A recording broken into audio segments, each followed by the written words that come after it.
They may have been bad last time out, but are Man United and Spurs better than people think? And should we be considering them for our FPL teams? Well, absolutely, there could still be some gems there. Dean, today we're going to be discussing Spurs and Man United, two teams you've put under the microscope. So yeah, let's get started, shall we? Hello to everyone. Hit those buttons nice and early. Likes and subscribes would be welcome as we start doing this preseason content on Chasing Green Arrow. So Dean, you're going to kick us off with one guy you know a lot about. Yeah, I mean, I do think that Tottenham were being overlooked already, and the signing of Joao Palhinha changes a lot for me. Now, not just in the sense that I think Joao Palhinha in himself is going to be a very good asset in this game because of the fact that defensive contributions now count for a lot, but because he improves the defense behind him and he then brings better value in those guys. So I think just as a general pick now, Joao Palhinha is good, but Tottenham players now hold more pull. So Palhinha himself, I watched him play over a couple of seasons for Fulham.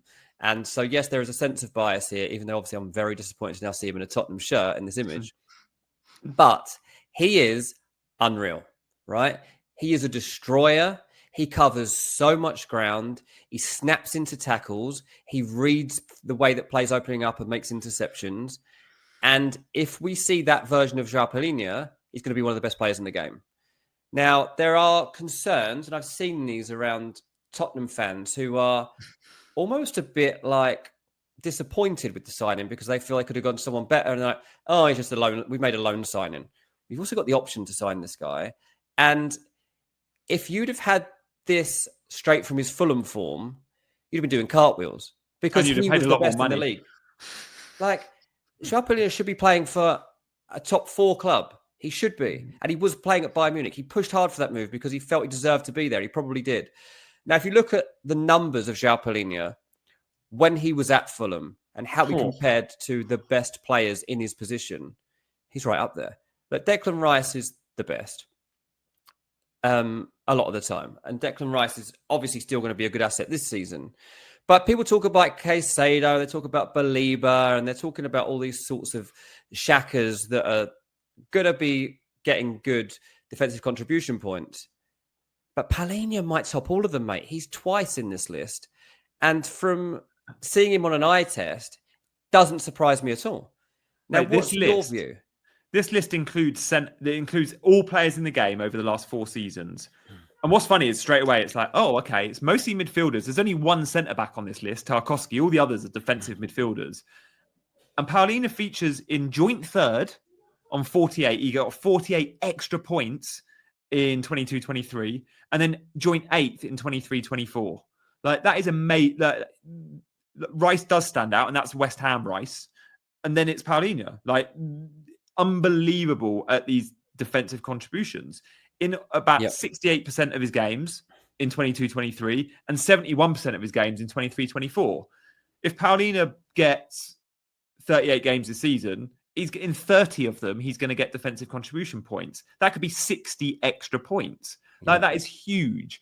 And he's going to be exceptional value because of it. Now, we don't think it's sexy and we pick budget midfielders that can score goals. Like, we're looking at Adingra. Well, who's better? Is it Adingra or is it his teammate Granit Xhaka? Maybe it's Granit Xhaka because Adingra might only get a handful of goals. And it's just worth trying to adapt. If we're talking about FPL and FPL points, Palhinha is going to be awesome. And let's think of Thomas Frank and what he did at Brentford and the fact that he always had Norgard in his team. And that was the guy he built up. Palhinha is going to be that guy. He is going to be his brains on the pitch, and he will also weigh in with goals. So, yeah, I've got Palhinha there. You can flip that graphic onto the next one because I do think it improves the value of Mickey van der Ven. It already looks good at 4.5. I think even better value now with Joao Palhinha playing in front of him. I know people don't seem 100% convinced that Van der Ven's minutes are going to be okay because they have got a few. Been getting a lot of game time pre-season, but I think it's fine. I think it's going to be fine.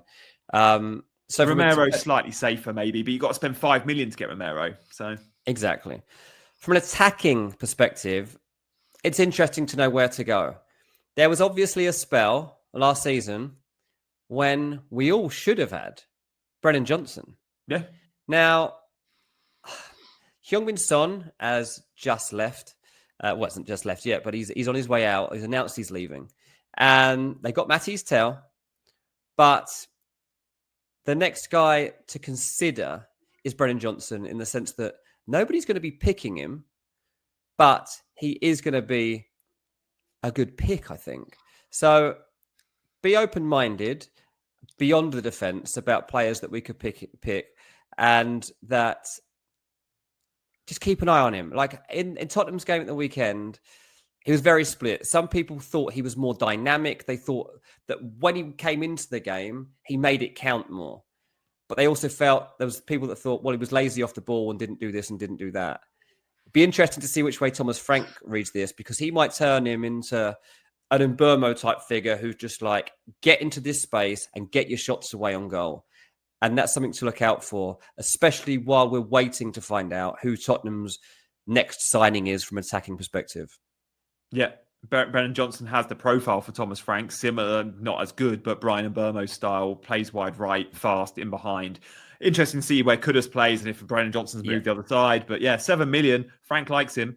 All right, let's move on to Man United, because what's really interesting about Man United assets this year is there's no midweek football for them. And I'm not talking about Champions League, but none of those Thursday night games either. This is where you get a full week on the training ground. This is when you see improvements with the squad. When Amorim came in, it was always straight away like, I don't have time on the training ground.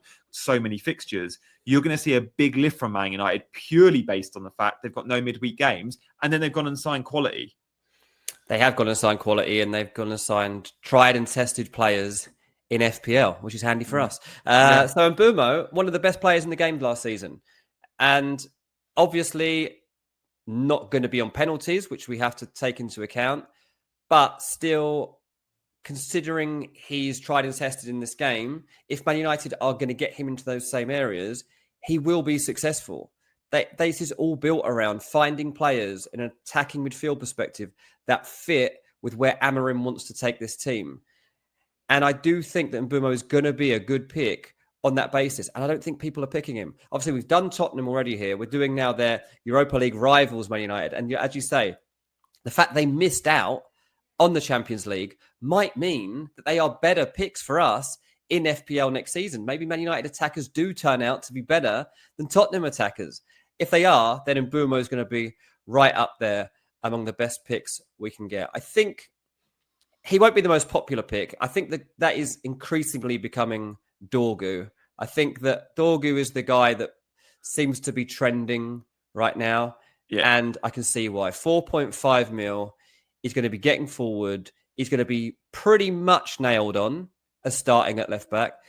Now, in a recent friendly, like he was left out and people started to lose their minds a little bit. Like, oh, we thought we found this 4.5 million asset, but he didn't start.